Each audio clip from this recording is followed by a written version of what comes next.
নমস্কার বন্ধুরা, ছন্দা রান্নাঘরে সকলকে স্বাগত। দেখুন আজকে এসে গেছি একটা মোচার রেসিপি নিয়ে। তো মোচাটাকে আগে ছাড়িয়ে নিচ্ছি, তারপর ভালো করে আমি ছোটো ছোটো টুকরো টুকরো করে কেটে নেব। আর একটা মাঝারি সাইজের আলু একটু টুকরো করে কেটে নেব। তো এই দুটোকে মিক্সড করে আমি একটু লবণ আর হলুদ দিয়ে সেদ্ধ করে নেব। আর জলটা একদমই ফেলবো না, কারণ কি মোচাতে প্রচুর আয়রনটা বেরিয়ে যাবে। আর মটর ডাল ভিজিয়ে নিয়েছিলাম আগের দিন রাত্রে, এটা জিরে লঙ্কা হলুদ আর গরম মশলা পরিমাণ মতো লবণ দিয়ে একটা ব্যাটার বানিয়ে নিয়েছি। আর এখানে মোচাটাকে জিরে লঙ্কা হলুদ আর গরম মশলার গুঁড়ো দিয়ে ভালো করে মিক্সড করে নিচ্ছি, পরিমাণ মতো লবণ আর চিনি দিয়ে। আর কালো জিরে ফোড়ন দিয়েছিলাম তেলের সাথে, ভালো করে নেড়ে নিলাম। কিন্তু একটু যেন নরম লাগছে, তাই আমি 2 চামচ বেসন অ্যাড করেছি। আপনারাও এইভাবে করতে পারেন। তারপরে মোচার মণ্ডটাকে এভাবে ভাগ ভাগ করে নিয়ে আমি এই মটর ডালের ব্যাটারে ডুবিয়ে বড়ার মতো করে একটা একটা করে ভেজে নেব।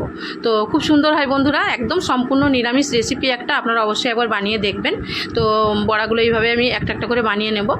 আর যদি ভালো লাগে বন্ধুরা অবশ্যই একটা লাইক করে দেবেন। বড়াগুলো সব ভাজা হয়ে গেছে, এরপর দিয়ে দেবো ওই তেলের মধ্যে কাঁচা লঙ্কা আর টমেটো, আর দিয়ে দেবো পরিমাণ মতো লবণ, আর দেবো 1 চামচ আদা বাটা, আর জিরে লঙ্কা হলুদের গুঁড়ো আর গরম মশলার গুঁড়ো। যেহেতু আলুটা আমি সেদ্ধ করে রেখেছি, সেই জন্য আর বেশি সেদ্ধ করতে লাগবে না। অল্প জল দিয়ে আমি 2 মিনিট চাপা দিয়ে দিয়েছি। দেখুন একদম সুন্দরভাবে ফুটে উঠেছে। এরপর আমি বড়াগুলো এর মধ্যে দিয়ে একদম হালকা নাড়াচাড়া করে নামিয়ে নেব।